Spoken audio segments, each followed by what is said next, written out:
Hello, Assalamualaikum. We are from Group 4. As you can see, we will present financial statement analysis for accounting, and we're going to also explain about the company background. So we're going to talk about Padini and Tomei company profile, and we're going to compare the financial ratio, and then we will also going to answer the part B question. Padini Holding Berhad is a company formed by Yong Pang Chom. It's a Malaysia investment holding company that sells various items like shoes, accessories, garments, even maternity wear.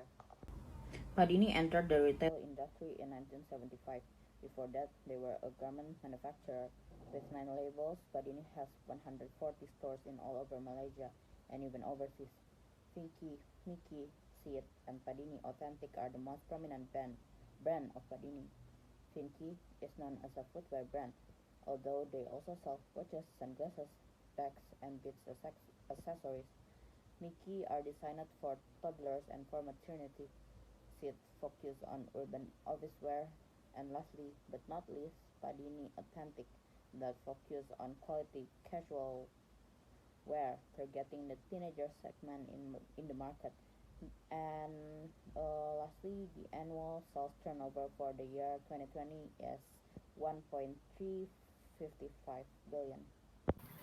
So this is for the financial ratio for Padini's Berhad. We have calculated the liquidity and efficiency, solvency, and last profitability. So let's have take a look before going to the next slide. Hello and good morning, sir. My name is Nur Izam bin Muhammad Zaid, matrix number 217460. I am a part of Group 4, and today I'll be presenting about Tomei Consolidated Berhad.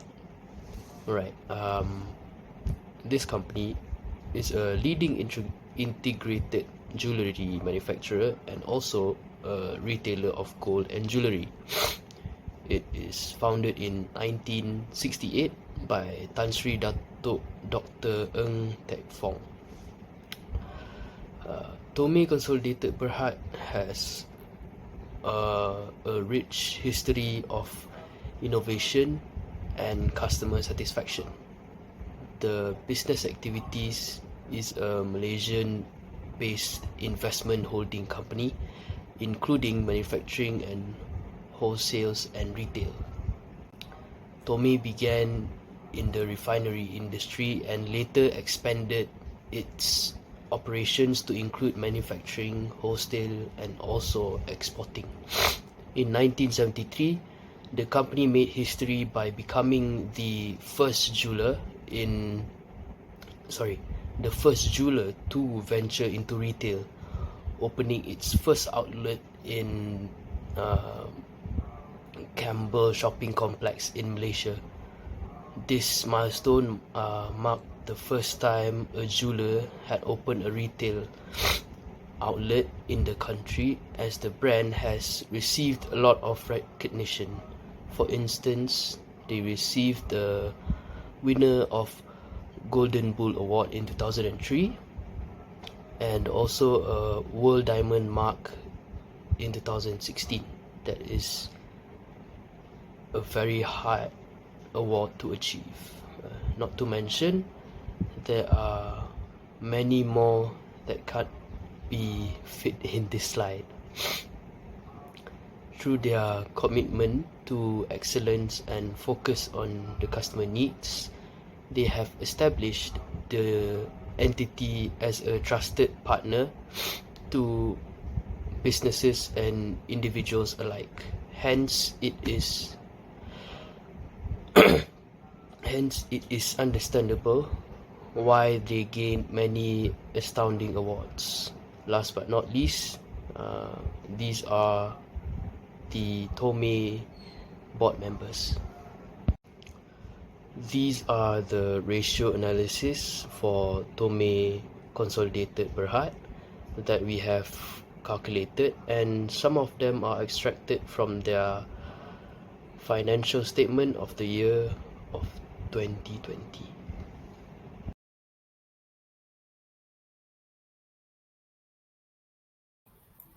Now that we have seen both of companies' financial ratio, we will be comparing between the two companies to see which one of them is doing better. This is because one key measure of a company's financial health is its liquidity, solvency, and also profitability ratios.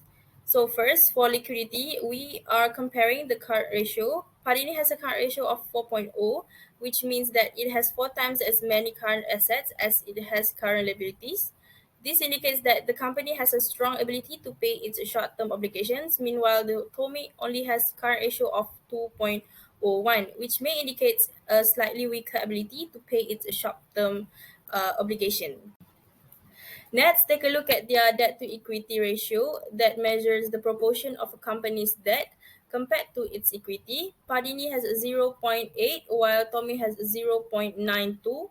In general, a lower debt to equity is considered to be better because it indicates that the company has a lower level of debt relative to its equity.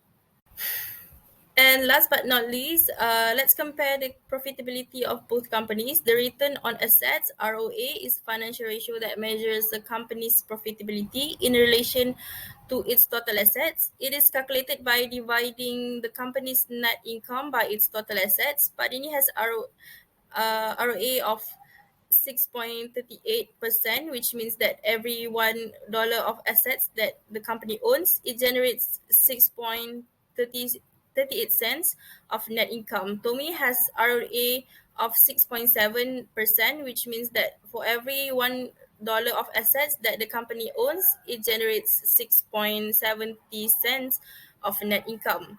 In general, a higher ROA is considered to be better because it indicates that the company is generating a higher level of profits relative to its assets.